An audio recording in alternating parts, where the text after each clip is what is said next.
your opponent credit, so you will get credit when you beat him. But when you say this man is a bum, okay, you beating a bum. You say this man is a shot fighter, okay, you beat a shot fighter. We giving you no credit. We doing the same thing that we do for Boots. We doing it for you now. Is that something that they were saying about Lubin before though? I hadn't heard that about Lubin. Him not having a chin, maybe, but being a shot fighter, like that's crazy. Yeah, It's I never crazy. heard of Yeah, that's crazy. They acting like that man done got knocked out left and right. That nigga right there. Hey, y'all been keeping up with this Devin Haney and Brian Norman, like the promos that been going on this week. I mean, for the most part, you know what I mean?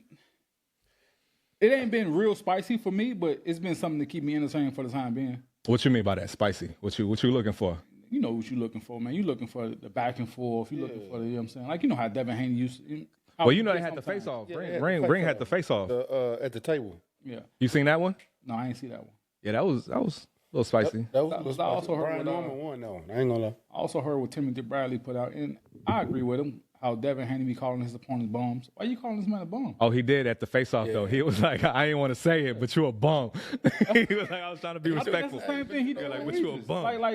How you calling your opponent a bum? So if you beat him, you really get no credit for him because you beat somebody you supposed to beat. Well, that's essentially what he was saying. He was like, I started hearing about you like 2 years ago. He was like, I never heard of you. Come on, man. Before. He was like, I've been everywhere. I take what Timothy Bradley say with a grain of salt. I don't like nothing he say. Nah, what? Man, I don't. He irritate my soul. You can't say everything. Everything he say, I don't like. He just said something we just agree with. We all agree with it. Oh, you don't agree with it? I don't like him calling nobody a bum, but I don't like nothing Tim Bradley say. I don't. He irritates me. It seems like he a company man. I think he a company man when he's on ESPN. When he needs to be, nigga. When he get off that mic on ESPN and do his own thing on his own, you know what I'm saying, on his YouTube channel and stuff like that. No, Timothy Bradley, he give the real. Yeah, sometimes, I mean, we play his takes on here. We sometimes agree, sometimes we don't. What y'all think about what he just said about Shakur and them over there training with Jake Paul? Trash. Yeah, we disagree with that. We thought, you know what I'm saying, get your money. Yeah, exactly. Yeah, get your money. This is garbage. Yeah. They talking about they going against the Brotherhood. What Brotherhood? Because he ain't played with the Brotherhood since when? Who? Timothy Bradley. What you mean? Anything. What has he done for the Brotherhood, the one he's talking about that they going against? I mean, I don't. Exactly. I don't know what the hell this nigga talking about, though. Like, what brotherhood are you talking about? My point exactly. That's no brotherhood. You know what I'm saying? Like boxing, man. Like, nah, he put Crawford on. I don't know what brotherhood you talking about, but we know about Crawford. He's the one said Brotherhood. like boxing is known for a sport that bring all cultures and ethnicities together, man. So Yeah. who cares this man going over there? They're going over there to get a bag. Why not? At the end of the day, it's prize fighting. You coming in here to make money. Yeah. But what we gonna get into first, man? Oh no, so I was talking about this Devin Haney and Brian Norman. So recently he did a I guess an interview, but it's an article, right, on the Ring magazine where Devin said that well, let me read it specifically. Yeah. I don't want to. So this is on the Ring magazine, right, on their website, and it said I guess I don't know what the question was, but he said, but even if they overcome Norman Haney's and Shirley and see where we at, he believes that he can still hold true. Okay, so this is the part. This is the quote. It said, it would definitely be a milestone for me. Haney said it to Ring. I think becoming an undisputed champion, it would be hard to outrank because it's crazy. It was a crazy achievement, especially to go from Australia and win all of the belts like that. But this would definitely be a huge milestone for me and a dream come true. So the question I have to y'all is, beating Brian Norman, does that trump him being undisputed or beating Kambosos to y'all? No. Undisputed is a feat in its own. You don't just wake up in the morning to become undisputed. That's the man that beat the man that beat the man, and then you going out there beating other champions or however you do it. He actually went and beat the undisputed champion at that time. No, he wasn't undisputed. T.O. wasn't undisputed. I thought T.O. was undisputed because he was unified. I mean, technically, you don't have to count the. Yeah. What was that belt called? The franchise belt. Devin had the. He had he had the WBC, and he had the franchise belt. All right, so your point. Go ahead. But I was just saying at that time, that's undisputed. Don't nothing. In my opinion, nothing trumps that. Going up to beat Brian Norman, that's a good accomplishment. You're going up to become a champion in another weight division, but that's being an undisputed champion, and that's an accomplishment. No, to me, it's definitely a better achievement.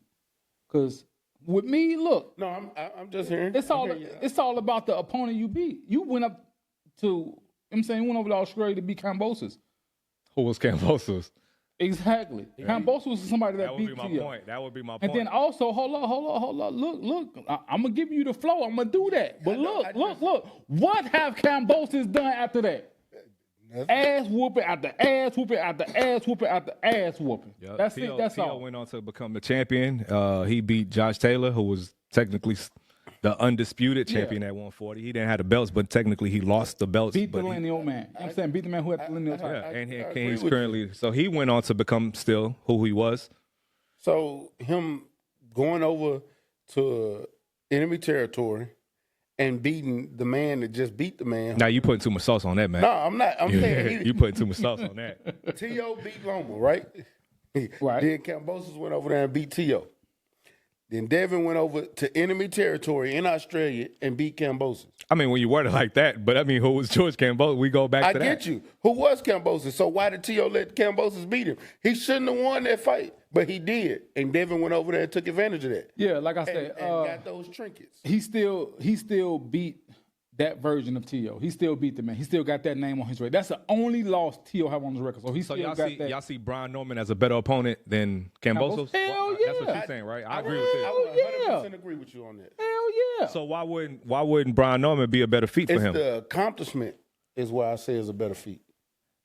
I mean, but that's the knock, though. That's the knock on Devin. Devin got it the easy way, right? Exactly. And then he went on to beat Lomachenko, which I give him credit for. Is it his fault he got it that way? Nah, he took advantage of a situation. I don't know a fighter that wouldn't take advantage. Nah, of course. But is that moment greater than him beating Brian Norman if he beats Brian Norman? So is Brian Norman a man at 147 right now? Right I would now? say so. Yeah. Yeah. Yeah. Right now, yeah. Yeah. He beat Come on, Santiago. He beat I what's the boy's name? Damn, I hate doing this. I hate to say this. Jin Sasaki. Well, Sasaki, yeah, that was the last one. That was the last one. Who's the one? Q fought. I like Brian Norman. Boho Chica. Yeah. Boy, No. No, Boy took at 140. No. 154. Boca Chica. Boca Chica. Boca Chica and Quentin Randall. Yeah. You know what I'm saying? All of them were ranked at least in the top 15 at the time. So, yeah, he's the man at So 47. he has a better resume than Marios Barrios. Who? Nah, what does this have to do with anything? No, I'm just saying. I asked, was he the man at 147?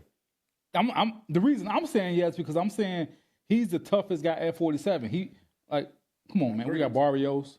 We got Rolly. Come on now.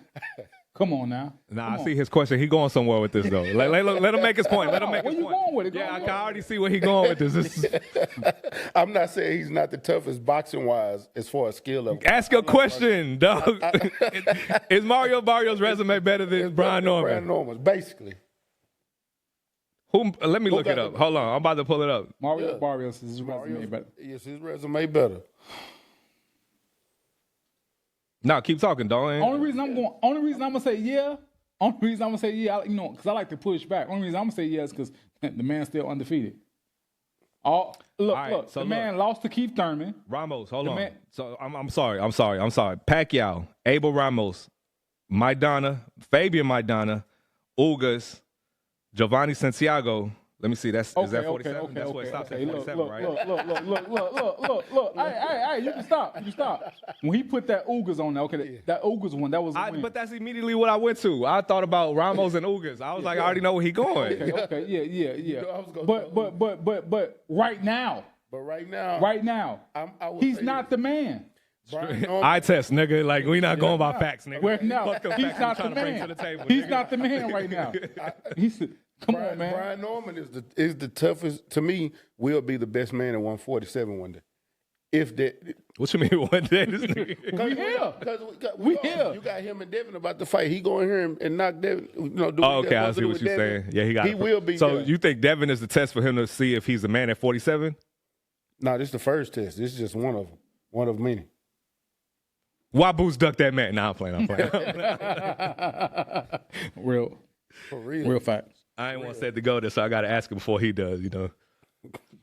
All right, so Maybe Boots was scared of that power. Because from what I'm hearing, everybody say they hear them punches from the ringside.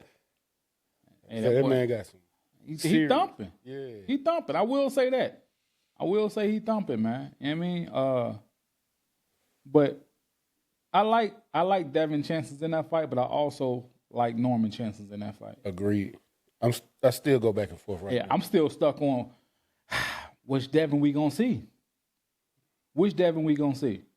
I'm not looking at this man training footage because he did that his last fight and didn't fight a lick. How he, you know what I'm saying, the clips he was putting out. Even Shane Mosley said, when I was helping him, that's not how they were training. That's not what we worked on. I don't know what he was doing. He said he kept yelling at Bill, like, Bill, what the hell's going on? Bill looking at him like, no, Devin, come on, man. Devin's scared. Devin's scared. Devin don't want to get hit. And then he's on this stage right now where his next fight is going to be Ryan. Devin have to get a win.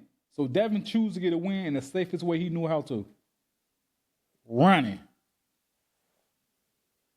Devin went in that night, put his track shoes on and said, nah. You feel like it's all eyes on Devin right now? Definitely all eyes on Devin. Because right now, Devin is in a tough spot. Devin is in a spot where, look, it's a make you or break you type of situation.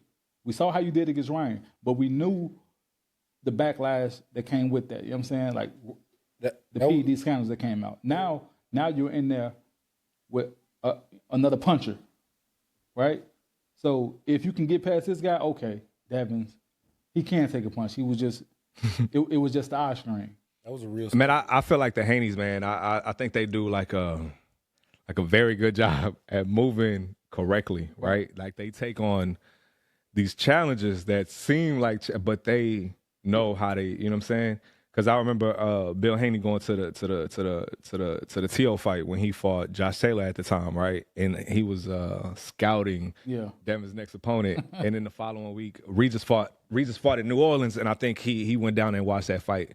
And then they picked Regis instead of going with the TO route. I mean, which is irrelevant, I'm saying. But, of course, Regis had a belt at 140, you know what I'm saying? So it looked better, right? It's like nobody could say, oh, you ducked Tio at that time, right? Because you went up and fought the champion, the man at 140, exactly. Right? Because Regis was the man at that time at 140. And the boogeyman at that time. You just said what I said, but... No, you said the man, I said the boogeyman. It wasn't nobody trying to fight him. I mean, but that's a different reason. I don't necessarily want to say it's a boogeyman reason, but whatever the case is, you know what I'm saying, it's just how they move him correctly, and now he's going to 47 against Brian Norman, who they say his feet aren't as good, right? And then the position that Devin is currently in, like, can he still take and then he takes a puncher, right? It's just like it seems like the perfect opponent to quiet the narrative, right? So they do a good job at controlling the narrative, I'll say that. And the only reason I say it's up in the air for me because, yes, they talk about Brian Norman's feet. Devin, he don't have super educated feet either. He make, I agree that. He make a lot of mistakes in his, you know what I'm saying, his foot movement, foot placement. So it's chances that he can slip up and Brian Norman can catch him. We also seen Brian Norman go up against a slick fighter. I had an argument with Q a couple of weeks ago where I said, we was going back and forth about Brian Norman, and I said I watched the Brian Norman and Q fight. Like I went back and watched that fight, and I was like, bro, like niggas don't give Brian Norman enough credit, but he was able to trap you. This is me talking to Quentin, right? I was like, he was able to trap you on the ropes. Of course, Q said, nigga, that wasn't me. I had to do that, right? I had to pick my spots, which you gotta, you know what I'm saying? Okay, I give you that. He was sick, right? So it wasn't the same Q that we saw. But that fight just made me realize that maybe people don't give Brian Norman enough credit for the type of feet that he does have, because he was able to close Q. Regardless if Q was sick in that fight, he was able to close. You know what I'm saying? Yeah. He was able to cut the ring off. Yeah, and trap him. There was moments where Q was against the ropes. He didn't know where to go, and that was because Brian Norman closed that space on him, you know? But, I mean, we shall see. Let's fight, what? Not this week, next week? 22nd, yeah. So, we shall see who prevail in that fight. That whole card is stacked. The whole card is good. So, hey, we didn't step on your question, huh? No. Okay, cool. We in for some action, though, man. You said what? I said we in for some action. Oh, yeah, sure. Yeah, that whole card is nice. That whole card is nice. Whole card is, You got Abdullah Mason going against Sam Noakes. Sam Noakes. Yeah. Who's the last person on that card? Step-up fight for Abdul. You said what? It's a good step-up fight. Yeah, that's a good fight for him. David Benavidez. Y'all think that Devin and Brian Norman is outshining the main event? Yeah, definitely. There's no real big talks about it. Yeah, the you might hear trickles here and there, but there's not as much as the Brian Norman and Devin, right? And I think majority of it is due to because yes, we know Yard. Because niggas got Anthony Yard up. But at the end of the day, bro, Yard has been defeated, 3 times? Yeah. And he's been slept by Kovalev. Kovalev slept him with a But with a jab. but y'all put me on to something. He didn't what? This is he wasn't doing conditioning then. Now he got Now he's doing conditioning. So will we see something different? Will we? Will we see something different? I guess that's the question too. And when he lost to Arthur London, he came back and avenged it. So yeah, he did. Yeah, he did. That's when he got the strength and conditioning coach that he's currently using right now. Oh, okay. He said they didn't. I don't think they have like a lot of time to work together, but he said they did manage to iron out the wrinkles this time around. Okay. We shall see. Yeah, that's the question for that fight. Yeah,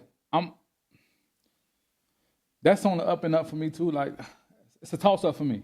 Yeah, I like Yard, man. I like his character. You know what I'm saying?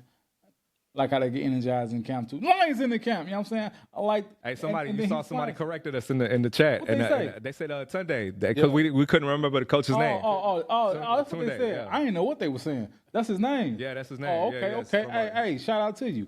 But no, I like that energy they bring to the camp. You know what I'm saying? I like that because you need that in camp to keep you up. Because sometimes when you're in training camp, sometimes you have those down moments. You know what I'm saying? When you got a coach like that, Lions in the camp, it lets you know, hey, you that dude. Yeah. You him.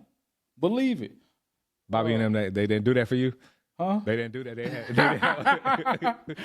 have a chance. Why not? You know what I'm saying? You got to hype yourself up. You him. I'm him. I'm him. You know what I'm saying? But no, it'll be the Wheel of Nutrition. Who got the best condition in this fight? We know David Benavidez. He gonna nah, ain't nobody with David Benavidez conditioning. That's bro. what I'm saying. So with that being said, we don't know what version of you are we about to get. Hey, this strength and conditioning might have did something different. You know what I'm looking at though is and we'll talk about it once we get closer to the fight though. Is several mistakes that David Benavidez does that I don't know if he's corrected because it's just who he is as a fighter, right? That Anthony Yard has capitalized on that I can see, you know what I'm saying, certain things happening, which we'll talk about later on. But I don't think people are giving Anthony Yard like enough credit. No, they're not. They're not. And the only reason too, because like I said, he's a fighter who's been defeated. And I think that's another reason why Devin Haney and Norman is getting more shine than them because they overlooking, yeah. On top of it being 2 undefeated fighters, it's 2 American fighters. We know these guys. Come on, there's not a lot of people in your crowd who know Yard. Yeah. You know what I'm saying? They know Benavidez, they don't know Yard. I agree. Just like they knew Boots, but they ain't know this nigga here found a way to throw a shot. They ain't know Lama. That's his name, right? Lima. You sure it was Lima? That it don't matter, bro. We'll never hear about this guy again. But man, hey, what talking about bums, right? Hey, man. Seeing that he accidentally got bought up, we gonna jump into the meat and potatoes? I mean, let's go. Let's start. But hey, y'all know what it is, man. Y'all know what it is. So good in person. Thank you. Yes, sir. Hey. What you wish that? Man. I love you. You ain't know. You're a motherfucker crazy. Now, you always hate, bro. You ain't know shit about no boxing, man. I don't even know why I'm talking. They said, man, we need to replace you. What be it? Y'all know what it is, man. Hey. How you gatekeeping? You outside the gate with me. Get rid of him. It's the pod, man. I'm not too familiar with Brett, man. It's the pod, man. It's the pod, man. It's the pod. Booties everywhere. Do the knowledge, nigga. I'm not interested in changing the Muhammad Ali Act. I am totally against it, and I want to make sure you understand why. This is garbage.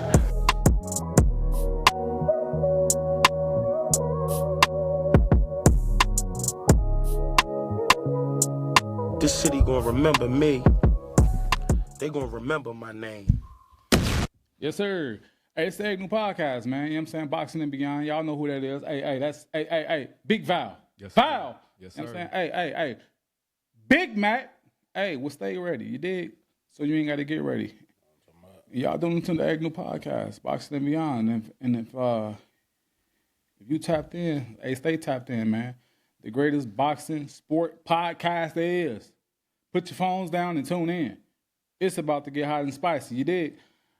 Hey, damn. What, man? Man, we should have called Shadeja, dog. Just because Clarissa just signed that deal. Damn. All right, go ahead. Do your thing. My bad. I was gonna reach out to her. It skipped my mind yesterday, man. We ain't think about it. I was We ain't gonna think reach about out. it. Yeah, we'll reach Hey. out. We'll reach out. But hey, we still got time. We got next week. Yeah. You know what I'm saying? So just reach out to her, man. But hey, y'all know what's on the docket, man. You want to just bring it in right there? Yeah, go ahead. Why not? So Vergil Ortiz versus Erickson Lubin took place last night at the Dickies Arena in Fort Worth, Texas. Let's talk about it. Is he trying to rump a dope here, Sergio? What do you think he's thinking? Oh, he's hurt. He's out on his feet. They stopped the fight. Vergil Ortiz just like that. That was a statement. We questioned Lubin's chin. We were right about it. Lubin is a shot fighter, and Vergil just took care of that. Damn, they call Lubin a shot fighter. Shot fighter, Damn, hold on. They called the man. Damn, the zone over there spicy. They spicy over there. They called the man. Hey, You caught that last night, or you just caught it right now? I just caught that Yeah, right right now. now, yeah, I did too, yeah. Because I was on live last night and I was so tuned in, I couldn't hear everything else. But damn, That was crazy, right? That Chris Mannix and Sergio Mora. that was Sergio Mora. Another thing I ain't like what they was doing was like, they was shitting on Lubin from the beginning. From the beginning, but I mean, they had to. That's Golden Boy. I mean, it's their promotion. Because You know what I'm saying? So like that's their fighters. You know, they had to do that. when they was playing clips of their highlights, they was playing clips of Lubin getting knocked out. like, come on, man. When I seen that, I said, what y'all doing? Yeah, that's crazy. They so. But Lubin, Lubin called him out like in the press conference when they had the initial press conference. The nigga was like, he showed the poster and it had Vergil Ortiz's face on it. It had Lubin in the middle, just a little picture of Lubin and shit. Yeah, so they started shitting on him from the very beginning. I mean, but it's Virgil's, this Golden Boy. That's their fighter, so naturally they would have to do that, right? I mean, Ain't a hometown fight at that. the only reason I say they shouldn't have did it because at the end of the day, when you got casuals tuning into them, you know what I'm saying? Like, and they seeing this opponent you're about to fight been knocked out before, they like, hey, who you really fighting? This goes back to your initial conversation about Big up your opponent. Yeah. That way you get credit for it. Yeah.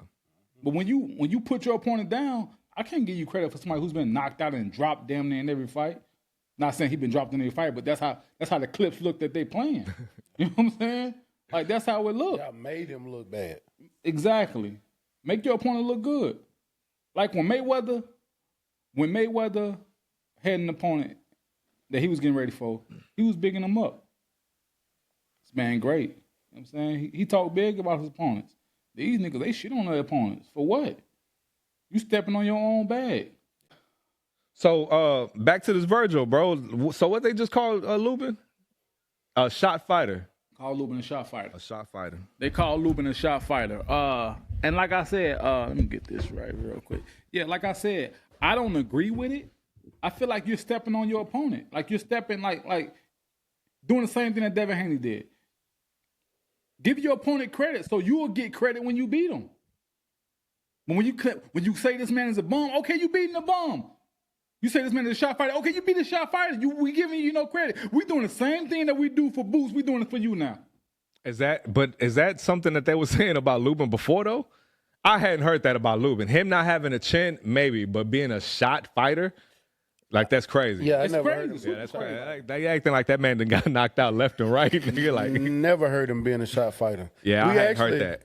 Who said? You said Chris Mannix said that? No, Sergio that was Oh, that was Sergio? Sergio Moore. That's crazy. We actually, just in boxing circles, we talked about this being a good fight and a good fight for Vergil. because he hadn't became a champion yet. And with him fighting Lubin, the way they made it seem like this was just a regular old bum, not nothing. But this was actually a fight for Lubin to become a mandatory for Fundora. Again, get his rematch. But going into the fight though, who you have? I'm gonna be honest, man. I had Lubin.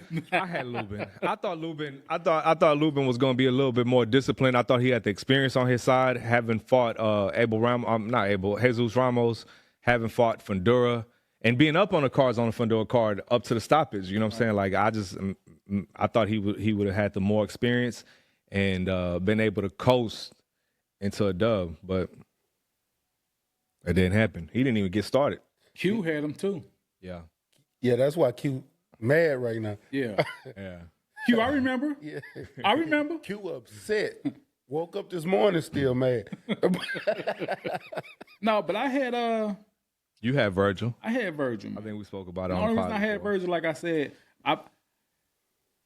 I trusted Vergil to be more disciplined than Lubin. I said, but I also said if Lubin can stay disciplined throughout the duration of this fight, it's going to be a long night for Verge, and Lubin might skate away with maybe a majority or a split, even knowing that this is in Vergil's back home, you know what I'm saying, backyard, his promotional company, you know what I'm saying? All the cards right now are stacked against Lubin, so he got to go out there and show his ass off. Who you had? I had Vergil. I actually picked him to get a 9th round knockout. I thought it was going to last longer than it did. But one thing about Lubin that I see that he's a very hittable person, very hittable fighter. He always get himself in positions to The where hell does that mean? everybody get hit. But what I'm saying is he always put himself in position to the Fundora fight, how Fundora was catching him. He getting firefight. Yeah. The way Charlo got him out of there early. I thought it was going to be the same way later on in the fight when he started gassing out, because he does gas out late in fights. And I thought Vergil was going to catch him around 9 or 10. Yeah. I don't really put too much emphasis on that Charlo knockout. I mean, Charlo did get the win, but I'm like, it happened in the first round. With fights, anything. Yeah, see, that's the thing. It depends how you look at that, because you calling him a shot fighter. It's like, what? Yeah, Charlo took advantage of some tendencies early. Yeah. Like I don't even want to say a lucky punch, but no. Sergio acting like he ain't got caught before. You know what I'm saying? Niggas never called you shot, bro. You know what I'm saying? Like, nah. Niggas just, hey, shit happens in boxing. Niggas get caught. Mm-hmm. But I think that's the criticism that the zone commentators have. Like they sometimes they tend to be biased. Sergio Mora and But come on, Chris Sergio being a ex-performer, ex-boxer, you know what I'm saying? Like, he should know. Every coach will tell you the most scariest round is that first round. Hey, so speaking of that first round, I mean, it only lasted 2 rounds, but that first round was very telling. The way that Lubin started and the way that he ended was 2 completely different ways. He started off good. Yeah. By the end of the first round, the ending was very telling. I will say that. Let me ask y'all something, because the way Lubin came in that fight with those pity-pat punches, I've never seen Lubin start off like that. What? That didn't look like that should have been a game plan in any capacity. What did y'all think about the way he was peppering the jab and just throwing those little pity-pat punches? I got my thoughts on it, but what were you saying? I don't know. I felt like he was a little hesitant though. Yeah. Like he himself didn't have power. No, I felt like he was doing it because, I mean, certain fighters do it. They was doing it not to shoot they low quick, early. You know what I'm saying? So this touch with shots to try to set other shots up later on in the fight. Yeah. The shots he was touching them with, they wasn't meaningful shots at all. So what are you doing? Yeah, that's what I'm saying. You got to establish yourself, especially with somebody like Vergil. That's not for to make me get off you. Exactly, because what you want to do, like he was throwing good touch shots, but behind those touch shots got to come something big. I got to get your respect, whether it's in the first round or the 5th round. I got to get your respect, so you know you can't just walk in. But Ortiz seemed like he's not doing nothing. I'm about to unload.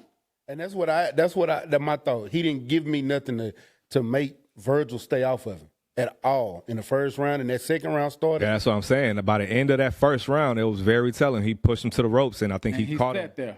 Yeah, he caught him with a straight right hand, I think it was. Man. Right down the pipe. I think he got stunned at the beginning of that second That's round. what I'm saying. And I said, this for to be an early night. Why are you going back to the ropes? That's the last place you want to be if you get hurt. Keep that man in the middle of the ring. Your feet is better.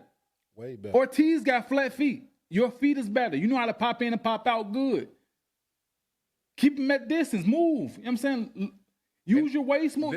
This is where I thought Lubin experience was going to kick in. I felt like because he's fought like pressure fighters before, like Ramos and Fundora. Not that, well, not a similar style, but you see what I'm saying? Like Right. the pressure type of fighter. I felt like he would have the experience and know the box in the beginning. You know what I'm saying? Stick and move. But I don't know, man. I don't know. I ain't got nothing to say about that. Man. That boy went straight to the ropes. He felt it just seemed like he was timid from the jump. So what would you say should be the next move for Lubin? Yeah, I don't know where Lubin goes from here. They calling the man a shot fighter. Yeah, I don't know. I don't know where Lubin goes I'm not from gonna here. say a shot fighter, but maybe get back in there, go fight somebody like a Brian Mendoza, go fight somebody like a Patrick Teixeira, just to No, a Brian Mendoza. No. get back in the After mix. you just got done like that in the don't second think- round? No. Nah, Send him back to Pro Bop. Yeah, no, the thing, nah, they don't match up niggas easy Yeah, over there they either. don't. They don't. Yeah, they don't match up niggas easy. I'm not saying that. That's a different topic. What I'm saying is, I think the bigger story for Lubin is like he's come so close to winning a world title. Yeah. For a fighter that had like a good amateur background and was one of them that like he was supposed to be one of them when he first became pro. For him to be like heralded in that position to just become a fighter who just never had a title. At this point, do y'all see Lubin ever getting a title? No. What I see happening now is, who's he with? He's still with PBC? He's still with PBC, huh? Because I saw what you call in his corner last night. Is there a PBC? Yeah, I'm not sure. We ask that question every week. I'm like that. That's our question every week. What's his name? What is What's PBC his today? name? Sam? I don't know. Yeah, It's let me Samson. go ahead. Y'all talk. I'm gonna look it up. Samson was in the corner with him last night. Oh, was he? Yeah, he was in the corner with him. So he's still with PBC. Okay. So with that being said, they know what Lubin is. Every time he's in a step-up fight, he loses. Lubin is about to be a gatekeeper. If he's not already. Someone Yeah, to if put he's, your if fighter. he's not already. Someone to put your fighter in there with to see is he gonna become the next great thing in the division. He's gonna be another Riverside Rocky. What else can you do with Lubin right now? You know, from the beginning though, I never understood why Lubin took this fight. I didn't understand why, and I'm not saying that he was like he could have avoided the knockout or anything, but he had a chance to fight. We always get the Bakram. Okay. Yeah, he had a chance. Like he was in negotiations with Bakram, but during this whole press run, what he said was that Bakram negotiations was taking too long. You know what I'm saying? But to me, it's like that was your best bet at becoming a champion. Not to say that he wouldn't have got knocked out with Bakram, but the chances was there. But what I'm saying is like that man held the title. Why come back and fight Vergil Ortiz that doesn't have a title? I think Lubin did what was best for him in his career. Yes, I can get a title. I see that Vergil has the bigger name. Name. But for Lubin, wouldn't the goal be to become a champion? Yes. That's all I'm saying. That's all I'm saying. But with what they've seen from Bakram so far and what they've seen from Ortiz so far, Bakram just looked like what? He's a bigger threat. You think so? Yeah. That's crazy. He looked like a bigger threat. I think that would have been an easier Just fight on the eye for test. He Lubin. looked like a bigger puncher. Yeah, I think Lubin would have been. Bakram would have been the better. Yeah, you and I think just that? didn't understand that though. Even when the fight was made, it's like he said Maybe that he he was took. looking at it to get his get back at Fundora. If I can get through Vergil, I can get my get back at Fundora. Maybe he was looking at it that way. I don't know. Because that Fundora fight was close until he got hurt. Yeah, But but it's why right wouldn't they for run it. it back immediately? It's PBC. Nah, you can't say that. You gotta give me a reason, nigga. Like if you don't know, you just don't know. I But don't know, but it's still. Why I don't wouldn't see. they I run- can't. I don't know. Why what- wouldn't they run what back immediately? The Well, Lubin. Fundora- If that was such an Lubin- interesting fight at that time, why wouldn't? At that time, Lubin don't do nothing for Fundora. Exactly. So it's just why become the interim? It wouldn't have happened, bro. They dog, Fundora wasn't giving Vergil a chance, who was the interim champion, defending his title multiple times. Like, bro, they not looking to fight Lubin again. even by that I'm means. just saying maybe that was just his mind frame. I'm not saying that was going to happen. We're just talking about why did he take that fight. That could have been just his thought. His thought process, his team thought process. I just think outside looking in, Lubin's seen that Bachram, he's a bigger puncher. He's a bigger threat. Well, That's why he's trying to sit there and catch shots on the ropes with motherfucking Ortiz like he was going to be. Come on, man. And what the... He was asleep on the rope. He was asleep. Wasn't he asleep? Yeah, he was asleep. Val said, what you said when you saw him do this? And you know it's over, huh? That overhand right, when his head dropped. He took a nap. Bro, you know who he reminded me of when I seen that? What? Roy Jones Jr. Oh, yeah. When he got knocked out by Glenn Johnson. Yeah. And that how he went first? Yep. It's over. Mouth It's wide over. open, eyes It's wide over. open. It's Yeah. over. Dog. It's over for him, man. And Robert Garcia said when he came out with the stool, he was still out. Yeah, you could see him at the end. You could see him when they announced the winner, when they was announcing Vergil as the winner. You could see Lubin looked like he still wasn't all there. Like he was looking around, whether he was trying to get out of there or whether he was trying to figure shit out. He didn't look like he was all there, though. I got to go back and watch it now. Yeah. He was looking around. You could see. You could see it. Before Green came and raised their arms in the corner, he was still out. When he came over there to raise his arm, it's like he woke up and he was looking around. Eyes were still glazed, and he didn't know where he was. He got caught with a right hook. Guard came down, boom. Yeah, and his head His dropped. guard didn't come down. Yeah.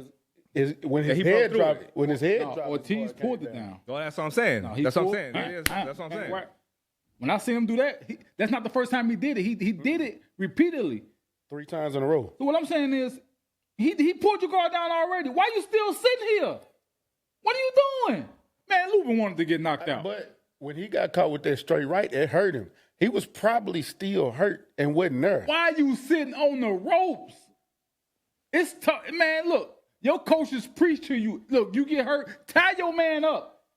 Bobby used to tell me, he used to tell me, man, yo, you get you get hurt too bad. Hey, tackle his ass if you have to. Buy you more time. Tackle him. Tackle that man. It's gonna buy you more time to clear those, you know what I'm saying, to clear the burns in your head, man. What are you doing? I can hear Bobby's voice saying that too. Yeah. Yeah, man, come on, man. I can hear Aaron telling you that. So immediately after the fight, we seen Boots jump in the ring with him. Boo! You gonna play the clip? Play the clip. Play the clip. I thought he had a sound for it. Trash, man. Come on, man. It's the best fight in boxing. I think he did a great job. He looked good.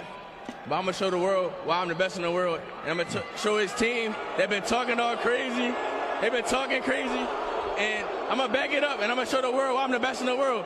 But like I said, but no one's been talking crazy, bro. Your dad is the first one that said that I was ducking. It's on video. It is on video that he said we ducked and we didn't get no offer. it don't matter. The time is now. It's that time. Let's get this money and let's make this fight happen. It does matter because you said that we're the ones talking. We're not He the ain't ones want to talking. talk about that. Oh, we started talking after you guys started talking. It's retaliation. It's retaliation. Your manager's talking all crazy. Oscar's talking crazy. It's the time, and I'll make you pay for everything they saying. Straight like ain't nobody's gonna pay over here. I'll make you pay. No, you're not. No, you're not. You know, this is God. Yeah. So does this fight happen next? This is garbage. You think it happens? Hell no. Hell no, man. You think it happens? I don't. There's a I didn't interview. even like the energy either. There's an interview, bro. Boots is corny to me, bro. I'm sorry, Boots is That's corny. what I was gonna say. I didn't Boots like is corny. I I didn't say like that too either. much. Hey, hey, Nah, Boots I is don't corny. know if you been in the comments. Nah, It's Boots a lot of booties out I don't care there. about none of that shit. Hey, they say I hate boots just because. You call this fan booties? Oh He yeah, call yeah, them the booties. booty, Oh, he don't know the about booty. that. Oh, you don't know about I that? didn't know Yeah, about the booties. they the booties. Oh, man. Yeah, Nah, Boots they is say corny. I hate booty Ennis.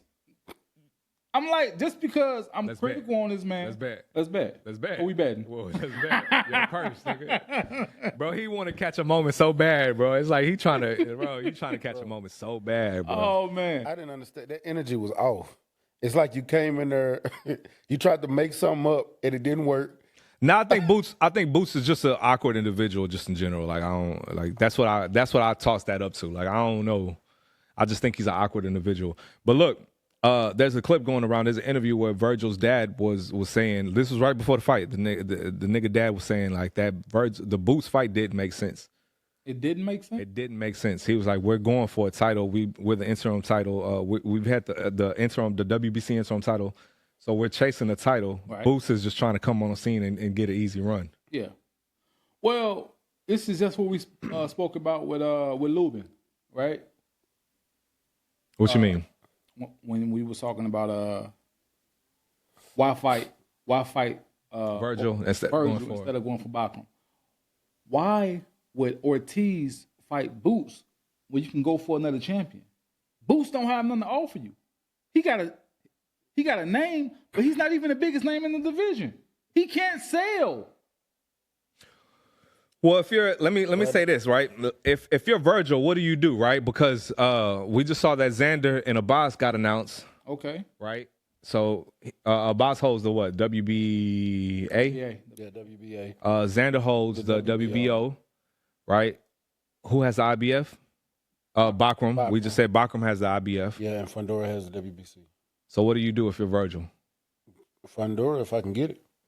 Fundora don't want that. I know he don't want it. But I think that fight gonna be hard to make with Fundora because Fundora is also with PBC. Al Heyman gonna try to keep the belt on his side. I think the easiest fight or the more realistic fight that can be made is either Bachram or Xander. I think Xander, Bob Arum, he will do business with Eddie Hearn. But didn't Xander overprice himself? But if Xander come back to the table with two belts, you know what I'm saying, I think that's definitely a fight. And Eddie, he'll definitely overpay for something. Hey, let me go back to something that you said. The fact that Sampson was in Lubin's corner, that might still be his promoter, right? So you might be right with him saying that Fundora and Lubin too probably could have got made because that's an in-house fight. Yeah. So you're not wrong in saying that. That fight might have possibly happened. So you might be right in saying that. It could have happened. It could have happened. They might not have fought Vergil because, you know what I'm saying, they, like what you said, they trying to keep the belt on that side. But Lubin being one of their fighters, it probably would have got made again. And then not want to take it too far off the table. You know what I'm saying? Not want to get too far away. But the fight with him and Keith Thurman didn't happen because it wasn't selling. Yeah. It probably would have sold with him and Lubin. The rematch it's already, there's already storyline to it. Yeah, because like I said, that was a great fight until his face started swelling up. Right. So, you know, it's a storyline. Possibly could have been made. But like I was saying, I think Eddie and Bob can do business, especially if the Turk is involved. Eddie and Bob can do business, but can Oscar and Bob do business? Okay. Oscar and Bob can definitely do business. Especially, like I said, especially if Turk involved. Can Oscar and who's Bachman with? He doesn't have a promoter. Well, that can happen. Throw something at you because you just mentioned something with Turk. We talking about the better fight with Vergil or Boots going for a champion instead of fighting each other. But if Turkey see this as a big fight and he throws a bag at him, do you think Turk sees what as a big fight? Lubin and Boots? Boots and Vergil. I mean, I'm sorry, Vergil and Boots. Do y'all think Turk can see this as a potential being one of the biggest fights at 154? Yeah, possibly. I don't disagree. I think it is one of the biggest fights right now. Vergil has a name. There's nobody bigger at 54 than Vergil aside from Charlo. And Boots, obviously, he has a following, I guess. You know what I'm saying? So, like Oscar or who was it? I forgot who said it last night. They said Vergil. I think it was Eddie. Vergil sells out in Texas, and Boots sells out. Come on. In Philly. Don't do that. That's what Eddie said. Let's be real. I don't Boots know. don't sell at all. That's what Eddie. I'm What just was the saying ticket what Eddie sales of the said. Philadelphia Nah, fight that's the last irrelevant. That's irrelevant. No, I We just hop wanted into to know. it didn't sell. Boots don't sell. Look at watch the fight. There was empty seats. Don't a lot sell. of empty seats. A lot. Niggas So- was playing musical chairs in there, man. So Eddie said to take the fight to Vegas. You know what I'm saying? But No. Take the fight to Texas. To Texas. Cowboy Back to Stadium. Texas. Cowboy Stadium. well, there's a clip I want you to play. But before that, play the Robert Garcia because this is also before the fight. I think you sent this to the group chat, the Robert Garcia one. And Robert, he's saying that he don't believe they'll take the fight. He doesn't believe that Boots and Eddie's gonna take the fight. And that's exactly why I sent it. Hold on, here we go. And that was on Fight Hub. Doesn't want to fight Vergil. Boots is not going to fight Vergil next. You know, whatever they say, oh, there's a signed contract already. That's all. You know, there's Boots is not going to fight. You know, Boots is not going to fight Vergil next. You know, he's gonna show up. You know, why didn't they call us up and invite us to his fight 2 weeks ago or 3 weeks ago? Whenever he just fought recently. You know, you come to ours, we go to yours. We know we promote the fight. That would have been the perfect idea to do. But you know, they want to show up. You know, and they are gonna show up. That doesn't make a difference. You know, Vergil's gonna do his job. But you know, that's just kind of like trying to get the media, the press to believe that they're ready for the fight. I know they're not. I know they already have a date where they already have, you know, a possible opponent already. So it's all part of the show, part of promoting the event, part of promoting his fighter, and Eddie's doing a great job doing it. All for clicks and ticks, man. That's all. That's all Eddie and Boots doing it for. Like Robert said, man. Robert been around this business for a long time as a trainer and as a fighter. So he can see what's what. He know how people move when you're trying to fight that man next. And like he said, like he spoke about, they already got a potential opponent already lined up, and it ain't Vergil. Do you feel like they backed themselves into a corner last night by jumping in the ring with Vergil? Yeah, they did. Because now your fans are going to require answers when they see that Boots. I mean, when they see that Vergil ain't going to be your next opponent. That's going to be named. And Oscar, what did Oscar say? He just came out with an ultimatum. If y'all want to make this fight happen, so let's see what happens. What'd he say? I had to go play that clip. Did you get a clip? What you talking about? No, we're not doing this on the show. We're not going. Yeah, but I'm saying, like, what? But basically, you know, Vergil is A side, and y'all got to come at the press conference last night. Yeah, he got that. Go ahead and play that one. This is Oscar De La Hoya talking in the post-fight press conference, and he basically said that he's going to do what's favorable for his fighter. You know what I'm saying? So he's already putting that out there. Like, if we don't meet our demands, it's not going to happen. So I feel like this is Oscar's way of already putting that out there. You know what I'm saying? Like my fighter is the better of the fight. Like he's the A side. Like he's a seller. He's a ticket seller.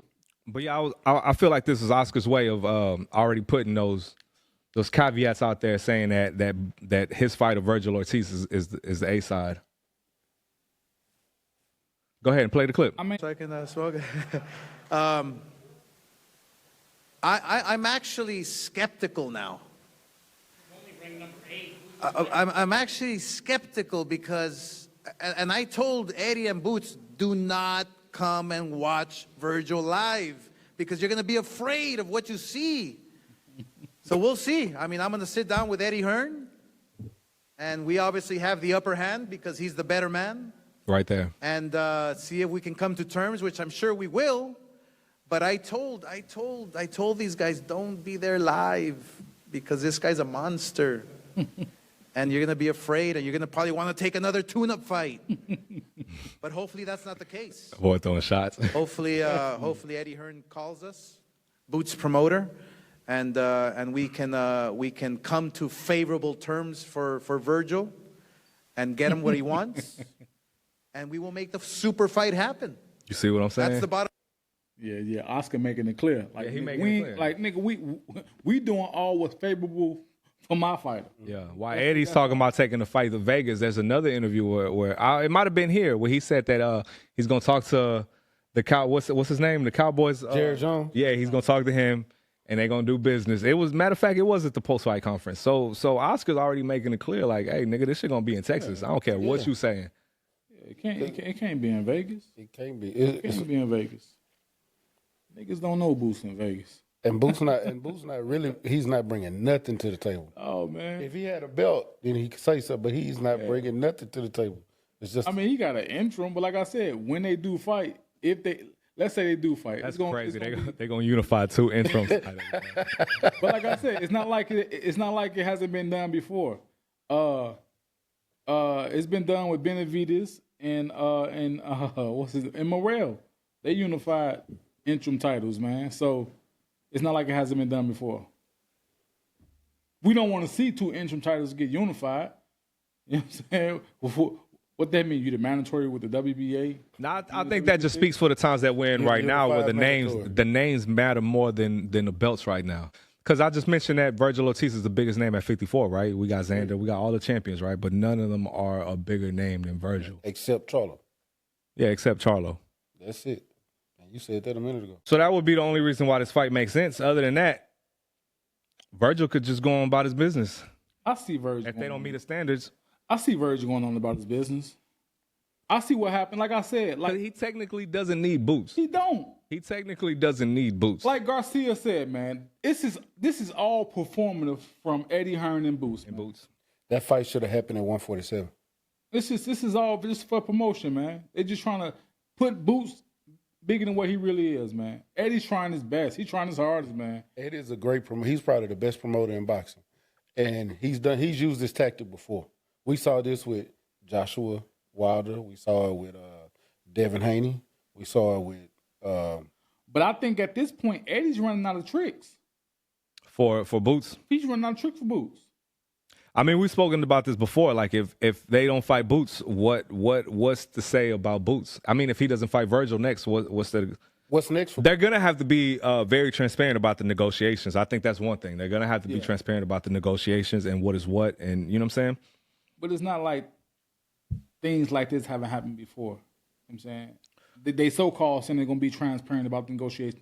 And then at the end of the day, Eddie might come out and say Oscar and them was asking for too much. They was asking for some diabolical numbers, and we just couldn't meet the terms. Yeah, come on, man. How could they ask? Give me what we seen this playbook already. Eddie gonna try to do his best on trying to promote Boots, but you running out of tricks. You like he can't trick us. We know what it is. But you're running out of tricks for the casuals, the people who don't understand how boxing works. So if Boots don't fight Vergil next, he's not. Which is not. What would be an acceptable fight for Boots? We already spoke about it. Bakram. Brandon Adams.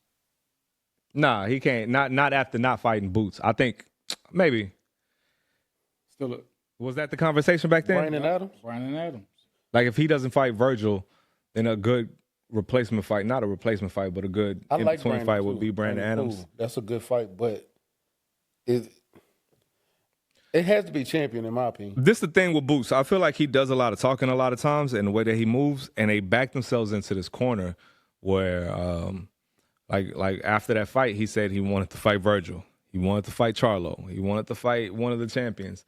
So it's like now it's like if you don't fight one of them niggas, it's going to look like you're the problem. Speaking of Charlo. He doesn't have that much grace with the audience, I'm saying. Yeah, I agree. But with you speaking of Charlo, they got into a little back and forth in the crowd that was recorded. And Charlo said he'll take that fight next. Yeah, it's in Charlo's benefit to take it. Ooh, Boots? Yeah. Yeah, it's in Charlo. It's in Mel's benefit to take it, right? Because Boots has a hot name right now, right? And if you're coming back after a Canelo loss, Boots will be the perfect name to get your name back on the. Y'all must be forgetting. Charlo said he'll take it. We believe Charlo. We don't believe. Yeah, no, whether it happens or not, that's not the conversation. The conversation is what's a good fight for Charlo to come back. And so we know that Charlo would take the fight. Okay. That's what we're saying. So that would be a good fight for Charlo to take. He would take the fight. If regardless if Boots takes it or not, all we're saying is that would be a good comeback fight for Charlo. And that's a good name for Boots. Right. That's an acceptable fight that we'll take for We Boots. just said fundamentals beats Boots. Anybody with fundamentals beats Boots. Plus athleticism. What you believe? What you mean? Gonna be next for Boots. Do you think the Vergil fight happens? I don't think the Vergil fight happens next. Just because, like I said, Oscar's already dropping little caveats that he might want, like sprinkling, like, hey, this is my fighter. He's the A side. He's making that clear. And if the fight doesn't happen in Texas like how we want it to, then the fight's not happening. You know what I'm saying? So Oscar has a right to feel like that. Eddie has to bend by those rules that Oscar has, and if he doesn't, then I think it just makes Boots look bad. And that's probably what's going to end up happening. And I think Vergil has the better chance of getting a belt next than Boots. I'm not too sure about that, but let's say that Vergil has more options than Boots That's what does. I'm thinking. Vergil has more options. Yeah. Right now, yeah, definitely. I'm tired of talking about this nigga Boots. I know who he really is, man. You know what I'm saying? Val understands. You know what I'm saying? But hey, we here, man. Yeah. That undercard, though, man. Oh, yeah, y'all want to talk about the undercard? Oh, hell yeah. It was some pretty good fights down there. Man, Darius Fogum. And David Stevens. Shout out to David Stevens, man. That's my boy. Darius, my boy, too. Oh, you know man. Yeah, I like Darius, man. I picked Darius in the fight. You was going with? I went with David. I was going with Darius. It's not the fight I was looking for. Not the fight I was looking for. Yeah. I feel like Darius made it an ugly fight though. Ugly. Yeah, I felt like Man, Darius. it was horrific. All that clinching that Darius was doing, I feel like that was from Darius' side, and I feel like he could have made the fight easier for himself. I feel like David did a good job of implementing what he wanted to do. He wanted to make it like an ugly fight. That's what he does. He applies pressure, comes forward, and Darius just couldn't deal with that. So the clinching, it just made it an ugly fight. It made it just a terrible fight. Wasn't good. It didn't look good. And the draw, I don't agree with the draw. I thought David did enough. I thought he did too. I thought he did enough too. I thought David did enough, but I knew you could tell the energy. It was going to be a draw. Like towards the end, because it was hard to score at certain points. You know what I'm saying? Because of all the holding that they were doing. You know what I'm saying? But like I said, that was coming from Darius' side. So my critique, like the ugliness of the fight, I feel like falls on Darius' side. You know what I'm saying? Just because he couldn't deal with that kind of pressure that David was couldn't deal with it. Did David just get signed to Golden Boy, or has he been signed to him? This is maybe 4 fights. Yeah, he might be 4 fights in with them. Maybe more than that. Yeah, we interviewed him when he first signed him. Not the Golden Boy. I feel like somebody about to get cut. Somebody likes about to get cut off. I don't know if it's David. I do agree with that. I'm not saying it's David. Yeah, I want to say it was more Darius. You know what I'm saying? I'm just saying, not exciting, not crowd pleasing. We need to build you, or we need to sell something. We need to use you for something. Yeah, and I feel like David has been in more exciting fights than Darius has, and I feel like that was a test last night for Darius. That he should have won. They put him in a position to win, and he didn't come through, and it was a draw. Golden That Boy, was a good step up. Golden Boy, probably they matchmakers fight. They was putting Darius in there. This is the fight. This is the must-win fight for you. We're putting you in there against the right opponent. Yeah, and I think they had a common opponent in Beck the Bully, right? Yeah. So now where Beck beat David, but Darius beat Beck. So they do have a common opponent there. Who beat Beck? Darius. Darius who? He lost to Beck. Nah, David lost to Beck. David lost to Beck. Who? David Stevens. Darius Fulgham did too. No, he didn't. He beat Beck. Bro. He beat Beck. Bro. Darius, y'all don't believe the boxer? Believe the boxer on the show. Darius Fulgham. Because you don't be knowing what you're talking about, nigga. You make that clear. Darius Fulgham lost to Beck the Bully. He didn't pull off the later rounds. That was my pushback on him. Oh, no, this nigga's right. Who he lost to then? Come on, bro. That's what I'm saying. He lost to Beck the Bully. Oh, they do have a common opponent in Beck the Bully. They both lost to him. Yeah. But this was a fight. Yeah, but he knocked out David Stevens. That's what it was. Okay. Well, this was a fight that Darius supposed to go out there and show that, look. You know, they spoke about it last night where they were saying that Hopkins believes in Darius. Like that was Hopkins signing. Darius, right. Hopkins was the reason that Darius came to Golden Boy. Okay. And he's just not, like, I feel like he's not showing. He's not, yeah. You know what I'm saying? Like, what are we going to keep you for? This was a fight for you to show us. It was a make or break fight. Just like. He said somebody likes about to get cut out. They are. But just like, not want to get off topic, but when Brian Norman, when he fought Santillan. Nah, really, when it was all those, he was Top Rank, put all those fights in position for him to lose. Yeah. That's one thing that I didn't agree with Devin Haney. Devin Haney said that, and I do agree with what Devin Haney said, just not saying it to Brian Norman is what I'm saying. Okay. He said Top Rank, he's like, me and you both know that Top Rank does a good job at matchmaking. Yeah. Right? So you became a champion because they made you a champion. But that doesn't apply to Brian Norman because I feel like they threw Q at him to beat him. They threw Boca Chica at him to beat him. They put Giovanni Santillan in front of him to beat him. I felt like that Santillan fight that was their last straw. That was really the one. That was really the one because I remember saying it's like, damn, he shouldn't have took that fight. Like I was like, damn, this nigga, he shouldn't have took that fight. That's the same thing with Darius. They put these people in there for you to beat him. He was supposed to beat Beck the Bully. He was supposed to beat him. He was supposed to be David last night. He was supposed to be David. He was supposed to be David. I actually thought he was going to. Now it's like, hey, well, Golden Boy, where we go with you next? Where we go with you next? Hey, does a draw look bad sometimes? Yes. Like, yes. Especially on fighters that you because it all depends on how you get that draw. I was trying to ask the question. You got it ugly. Lamont Roach, that draw doesn't look bad on him. No, because he deserves who he got it against? He deserves the W. But it looked bad on Tank. Does it though? Yes. Yeah. That's not even up for question. I feel like people excuse Tank that's too much. not a real question. I feel like people excuse Tank too much. But no, it don't look bad on Lamont because who that draw came against. Lamont was pulled up. What's another draw? Darius' draw came against somebody you was supposed to. I'm not gonna lie, somebody you was supposed to knock out. That's what I thought. I'm not gonna lie. I thought Darius was gonna knock him out. I'm not saying I think less of David. I'm just saying that he was supposed to. He was supposed to go out there and destroy. I do agree with that. That was a fight for Darius to look good and to possibly stop David, and he didn't. So, I mean, we'll see. We'll see where Darius goes from here. Y'all want to move on? Something else on the docket? Who else was it? Amari Jones? Amari Jones versus Roy Jones fighter. You don't even know the man's name, bro. I didn't watch that fight. I didn't watch that fight. I watched as soon as I saw Roy Jones in his corner, I knew he was getting knocked out. Said this man cooked. From the very beginning. From as soon as I saw Roy Jones, I said, he's out of there. And I saw him in the back hitting the pads. I said, he cooked. Pack him up. Yep. Get him up out of here. Pack him up. Question. Turk said we need another American heavyweight champion. We do. And I saw Joshua Edwards, Ronnie fighter, 4-0 come out. He fought a bum. I will say that. Nah, he's starting off. He's 4-0. Yeah. I wouldn't call him a bum. No, not him. No, that's what I'm saying. No. Just No, he said the person he fought. Yeah. But we don't call people bums here, though. We don't do that. Yeah, no. Well, he's in the beginning of his career, is what I'm saying. It's getting him right. Yeah. No. He wasn't calling him a bum. He was saying the guy he fought. That's what I'm saying. I'm like, so we don't call nobody a bum, though, especially not that early on. He's a less talented fighter. Less talented fighter. I apologize. Less talented fighter. Okay, so what? Do y'all think Joshua has the potential to beat that? I'm going to cut your wad off right there. No. No. I think the smart thing for him to do is fight at Bridgerweight. He can get a title there.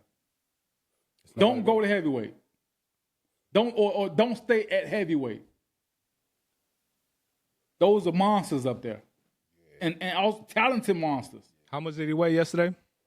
Do y'all know? Because he looked like a cruiserweight to me. He doesn't look that big. Because I when I started watching the card, that's around the time I actually came in. I didn't see. And then he's only what, like 6'4"? I thought he was a light heavy, but I think he's only like 6'4". You know what I'm saying? 6'3", 6'4". He's small. He's a small heavyweight, man. Compared to these guys we seeing now. Could he come down and be a cruiser? Maybe. But I'll say shoot for Bridgerweight weight, man. That's more realistic. I know it ain't the most exciting weight class because it's new. Yeah, it's new. But go make it popping.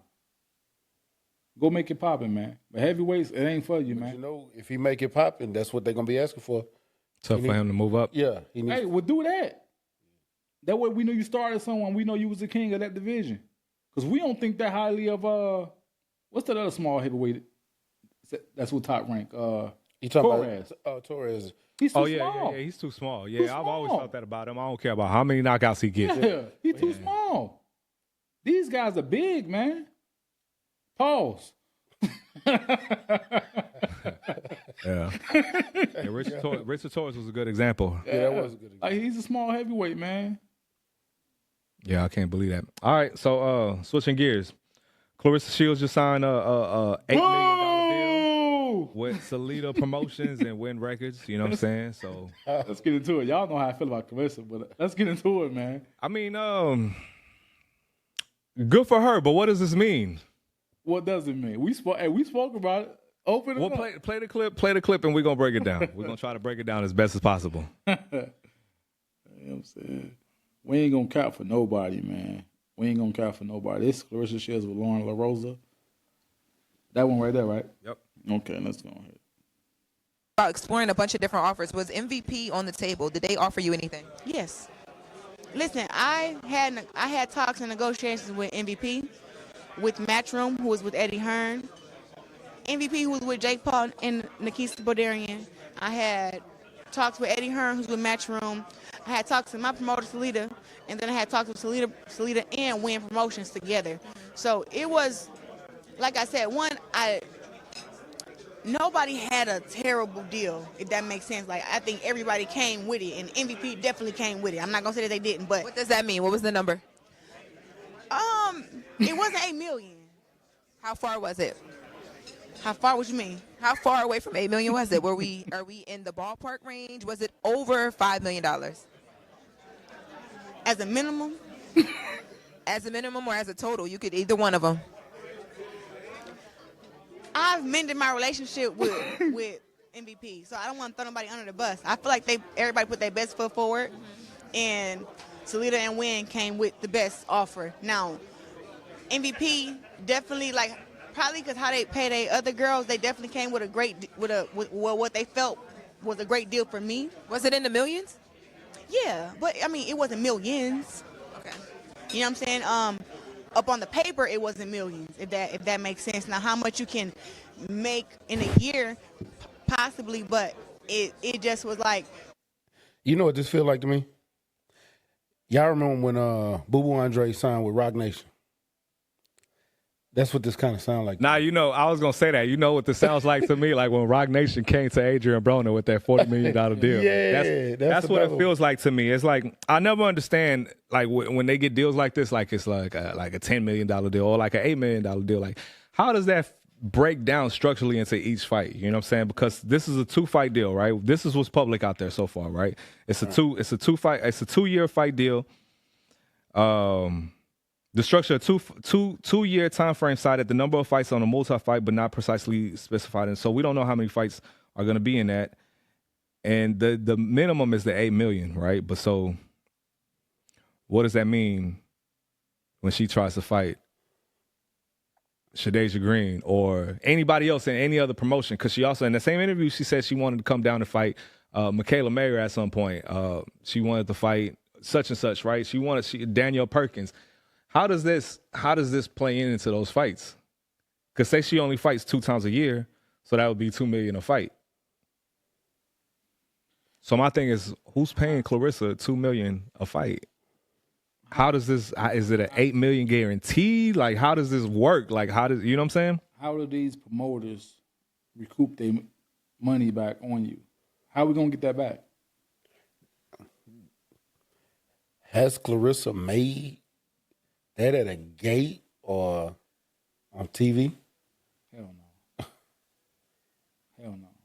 Like, because basically what it sounds like from Clarissa. What's pushing this deal? It sounds like what it sounds like from Clarissa. It sounds like this is a big gamble that somebody is taking on you. Am I for to gamble $8 million? And I don't know if I'm gonna be able to recoup that back. So it says her recent fight at Caesars Arena out there in Detroit, it drew 15,000 fans. Now, how much her ticket's selling for, how much pay-per-view she's doing, how much merch she's selling, sponsors, we're not aware of all that. Pay-per-view? What's pay-per-view? Well, that's what I'm saying. I don't know. You ain't doing pay-per-view. 15,000 not a lot. What female fighter doing pay-per-view? Nah, that's a lot for her. I'm just saying. Nah, you can't do that, nigga. No, what are you talking wait, about, nigga? No, you got to hear me out on this. 15,000 a lot? 15,000. We talking about. That's my point. 15,000 You people know what I mean? in an arena. In an arena. No, 15,000 in an arena, and she's getting paid $2 million. That's not a lot. Well, say that because you didn't let me motherfuckers get it now. out. You cut me You out. said 15 isn't a lot, nigga. 15 is not a lot when you're looking at $2 million. Yeah, when that's the number. That's what I'm saying. I just said all that though. The incentives, the sponsors, all that. We don't know what's all on the back end, right? To make that money. But when I said 15, not a lot. But that's you what I can't mean. discredit somebody selling 15,000 in the stadium, nigga. Because there's other boxers who don't do that. Devin doesn't do that, nigga. So. Hear me out. You said what you said. It is what it is. We moving on. We moving on. Okay, yeah, we moving on. What I'm saying is, look, whether you sign with Salida, whether you sign with Jake, how do they make that back?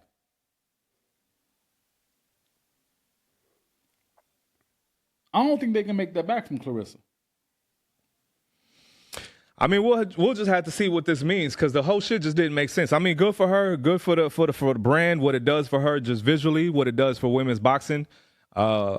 But I guess just we'll have to see how all of this makes sense going forward. I don't like how she couldn't, and then she couldn't answer questions, man. This bitch asking you the minimum. What you talking about? What did they offer you? What do you mean minimum? Minimum. Spell it out for me. What you say? Minimum. She know what the fuck she asking you. Give her what she asking you. That's why you agreed to do the interview with her. I would want to know what that means. What this means for her to turn down a deal with MVP, right? And what MVP is doing to women's boxing, like, you know what I'm saying? Like, I would want to see how that weighs out against each other. Because her signing an MVP, that would have been a big deal. It would have been a huge deal. This $8 million, if she got $8 million, this is a big deal for women's boxing. Good for her. You know what I'm saying? I'm not taking nothing away from that. It means what it means, but we'll see in time because right now it just doesn't make sense. Maybe. And especially her bringing in win records. And she said in win records. She said in another interview where that was Papoose. Papoose brought them people in. You know what I'm saying? So, man, I don't know how all of this is going to play. Who? Win records. Who was that? Record label. The record label that There's music. signed to. Yeah. What that mean? King Lowe's signed to. Who? King Lowe's. What that mean? I'm just saying that's as long as I've been around boxing, you know what promoters don't like to deal with? Yeah. Yep. Other new promoters. Yep. You know what I'm saying? So maybe she probably fucked herself out of a deal because maybe she wanted Win Records to be on board too. Maybe she wants this to be a joint deal. Like what you mean? Like bring Papoose in and shit in her business too? Come on, man. He already in her business. You know he in that, man. I need half for that, Clarissa. Yeah, that nigga, he got him a bag too. I need half of it. I need half of it. He probably got I'm the new Don King, baby. That's crazy. You know what I'm saying? Yeah, that might be the deal. That sounds what that's I was going to say, that might be the on. deal she signed. The new A Don Don King King. deal. Yeah, Don King. He made millionaires, but come on, man. 40,000 for a towel. You know. Where we at with time? Oh, we there. Yeah. Mac, ask me a question. Go ahead. Mac got a question. We're gonna close it out because some of that hour 30 is Well, you know. we already kind of answered it in the beginning. It was the question about Devin and Brian. Like, are y'all still going back and forth? How do you feel about that fight right now? I'm still going back and forth between Devin and Brian Norman. Like, sometimes I feel like Devin's gonna take it easily. I think I have my mind always made up. I don't know. Maybe next week. Yeah, once we get closer to the fight, I'm gonna stand on something. Yeah. But right now, I'm still going back and forth. Cause a part of me, like there's a sparring session that Q sent to the group chat. Right, I was like, damn, this nigga Brian look bad. Like, hey, are you talking about the one he was sparring the Xavier kid? I'm not sure. Probably so. Yeah, the professor. Yeah. That was it. Trash. Yeah, that was Brian it. Norman looked trash. Yeah, he looked, man. I was like, bro, and I know who Xavier is, and nigga trash. Yeah. So if Xavier was doing that, it just lets Devin's you know. to put on a masterclass against your ass. But then the thing is that was old. Yeah, that's old. But then also, how much has his style? How much has Brian Norman improved since then? Because it didn't look like he is much. You see what I'm saying? I will say he got better though, and he get better each fight. In my opinion, I agree with that. But how much better though? I don't know. Hey, we gonna see on the 22nd? Yeah. So we'll talk about it. We'll talk about it next week. I tell you another thing. I do want to see their weigh in because I want to see how they look. How Devin look. Yeah. How they fill out. Yeah. Something to see. Yeah. Closes out, said. Closes out. Oh man. Oh. Tired of talking about boots, man. Let's have a week where we don't talk about boots. Next week, no boots. Next week, no boots. Next week is who next week? Let's go ahead and drop our prediction on that. David Benavidez. No. Oh, Conor Ben and Chris Eubanks. Let's go ahead and just drop our predictions on Eubanks. that. I'm going Eubanks again. Eubanks. I like the ruffle feathers. I'm going with Conor. He got what he need. I'm going with Conor. What you mean by that? What you mean he got what he need? I think Conor did something and took something out of Eubanks in that fight. Eubanks, he ain't fit to be the same. He took something out of Eubanks. He did say that. That's why he brought Bomac and them in. I don't care. He said that. What that mean? He could have bought Bomac. Well, we gonna see what that means. Yeah, I don't think it means much because Eubanks is Eubanks, right? Exactly. Yeah, Eubanks is Eubanks. But I do agree with what you're saying because he said that's why he brought Bomac in to make the fight easier for himself. No, it's not much Bomac could change right now. Yeah. Eubanks is what Eubanks is. Conor Ben, he's a younger fighter. He's still strong. He's still growing. Nah, he took something out of Eubanks in that fight. This gonna be one of those trilogy things. Because he might knock Eubanks out. I mean, the first one was so successful over there that they just had to do it again. So this is just a money grab. That's how I saw it. When the second one was announced, it was just a money grab. But did he almost knock? He had Chris on wobbly legs now. They both got hurt though. Yeah, they did both get hurt. Not like Eubanks got hurt, man. I know Eubanks got hurt, but hey, I'm gonna flip it up. The man was out there with Bambi legs. Conor Ben got hurt. Now he wasn't out there with no Bambi legs, man. I thought Eubanks just started walking. He was out there. Come on, man. But hey, Eubanks, I'm going with Ben. Okay. And hopefully y'all ain't looking like Q was looking.